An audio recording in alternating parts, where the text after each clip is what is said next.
उत्तर प्रदेश के सुल्तानपुर लूटकांड के आरोपी मंगेश यादव के एनकाउंटर को लेकर सियासी भूचाल आया हुआ है। एनकाउंटर के बाद सपा मुखिया अखिलेश यादव ने 5 सितंबर को एक्स पर ट्वीट किया था और योगी सरकार के ऊपर आरोप लगाया कि यूपी में एसटीएफ जाति देखकर एनकाउंटर करती है। अखिलेश यादव ने लिखा कि जाति देखकर जान ले गई। हालांकि आंकड़ों पर नजर डालें तो अपराधियों पर कार्रवाई जात देखकर नहीं बल्कि लगातार अपराध देखकर हो रही है। फिर भी अपने सियासी लाभ के लिए राजनीतिक पार्टियां विशेषकर सपा और कांग्रेस योगी सरकार पर आरोप लगा दे ही देते हैं, क्योंकि राजनीति है। सपा मुखिया अखिलेश यादव ने साफ कहा कि यूपी में जाति देखकर इनकाउंटर किया जा रहा है। सियासी तौर पर देखा जाए तो उनका इशारा पिछड़े दलितों और मुसलमानों के एनकाउंटर को लेकर था। उनके इस बयान को अगर डिकोड किया जाए तो सपा मुखिया अखिलेश यादव का साफ आरोप था कि मुख्यमंत्री और अधिकारियों के सजातीय अपराधियों का एनकाउंटर नहीं हो रहा है। लेकिन आंकड़ों पर नजर डालें तो 2017 से लेकर साल 2023 तक यूपी में 183 अपराधियों का एनकाउंटर किया गया है, जिसमें सबसे अधिक मुस्लिम हैं, जिनकी संख्या 61 है, जबकि दूसरा नंबर ब्राह्मण अपराधियों का है, जिनकी संख्या 18 है। उसके बाद 16 अपराधी ठाकुर हैं, जिनका एनकाउंटर किया गया। इसके बाद जाट गुर्जर अपराधियों का एनकाउंटर किया गया है। यादव और दलित इस लिस्ट में क्रमशः 5वें और 6वें नंबर पर हैं। पुलिस और एसटीएफ ने 3 आदिवासी अपराधियों, 2 सिख अपराधियों और 7 पिछड़े वर्ग के अपराधियों को भी एनकाउंटर में मारा है। इसी के साथ पुलिस ने 34 अन्य क्रिमिनल्स को भी मौत के घाट उतारा है। जहां एक तरफ योगी सरकार अपराध मुक्त उत्तर प्रदेश के लिए एनकाउंटर्स को सरकार की सफलता की नजर से देखती है, तो दूसरी तरफ सपा कांग्रेस इन एनकाउंटर्स को जातीय रंग देकर योगी सरकार को लगातार घेरते भी हैं। मगर सबसे अहम है कि आखिर यूपी की जनता इन एनकाउंटर्स को लेकर क्या देखती है।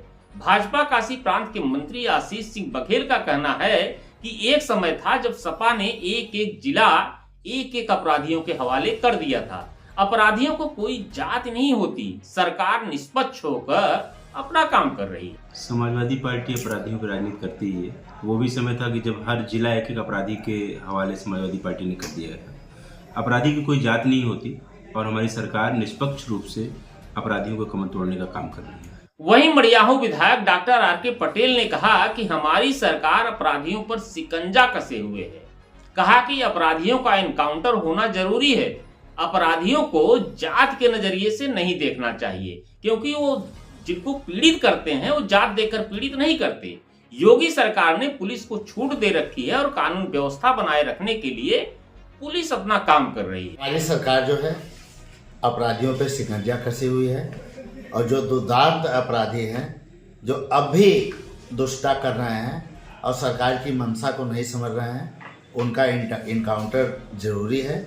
और इनकाउंटर से हमारे सरकार जो है पूरे प्रदेश में लॉ एंड ऑर्डर की व्यवस्था कायम की हुई है। अब बाहरी प्रदेशों से, विदेशों से हमारे यहाँ इन्वेस्टर आ रहे हैं, क्योंकि उन्हें पता है कि जब तक योगी का राज है यूपी में सभी सुरक्षित हैं और अपराधियों का इनकाउंटर तो होना ही चाहिए। अपनी राजनीतिक रोटी सेक रहे हैं। अभी आपके इंटरव्यू से पहले मैं टीवी पे देख रहा था, अपने यहाँ एक साल में 180 के ऊपर इनकाउंटर हुए हैं और उसमें सबसे ज़्यादा ब्राह्मणों और क्षत्रियों के इनकाउंटर हुए हैं। तो लोग कहते हैं सरकार ब्राह्मणों और क्षत्रियों के है, तो योगी जी किसी की जाति देख के इनकाउंटर नहीं करवा रहे हैं। वो पुलिस है, पुलिस को उन्होंने छूट दे रखी है कि अपना काम ईमानदारी और निष्पक्षता से करें। तो पुलिस अपना काम जो है ईमानदारी और निष्पक्षता से कर रही है। इस समय सुशासन का राज्य है, जनता बेखौफ होकर घूम रही है और अपराधियों का डर नहीं है। तो हमारी सरकार की बहुत बड़ी उपलब्धि है। देखा जाए तो सपा मुखिया अखिलेश यादव अपने वोट बैंक को देखकर ही बयान देते हैं। लोकसभा चुनाव से पहले जौनपुर में लगातार 2 अपराधियों को एनकाउंटर में मार गिराया गया। दोनों अपराधी जात से ठाकुर थे, लेकिन वहां पर अखिलेश यादव चुप्पी साधे रहे, क्योंकि वहां पर बयान देने से उन्हें कोई भी सियासी लाभ नहीं दिख रहा था। अगर बांग्लादेश पे देखें तो सत्ता परिवर्तन के बाद जमकर दंगे हुए। आरोप यह भी है कि हिंदुओं के धार्मिक स्थल तोड़े गए, हिंदुओं का खुलेआम कत्लेआम किया गया, महिलाओं का रेप किया गया। किंतु अखिलेश यादव या कांग्रेस की युवराज राहुल गांधी का एक भी बयान उस मामले में सामने नहीं आया। शायद उन्हें डर था कि बांग्लादेश के मुद्दे पर उन्होंने जुबान खोली तो उनका वोट बैंक मुस्लिम कहीं नाराज न हो जाए। दूसरा उदाहरण कोलकाता का भी लिया जा सकता है। कोलकाता में महिला डॉक्टर के साथ रेप किया गया, उसकी हत्या की गई, लेकिन अखिलेश यादव और राहुल गांधी चुप्पी साधे रहे, क्योंकि पश्चिम बंगाल की सत्ता पर काबिज उनकी सहयोगी पार्टी जो है तृणमूल कांग्रेस है। अयोध्या में एक दलित लड़की का रेप होता है।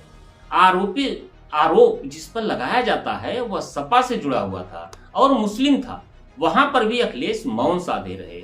यदि पूर्व की और भी घटनाओं पर नजर डालें तो अखिलेश यादव हो या फिर उनकी सहयोगी पार्टी कांग्रेस की युवराज राहुल गांधी किसी भी मुद्दे या आपराधिक घटनाओं पर सियासी लाभ और हानि देखकर ही अपनी जुबान खोलते हैं।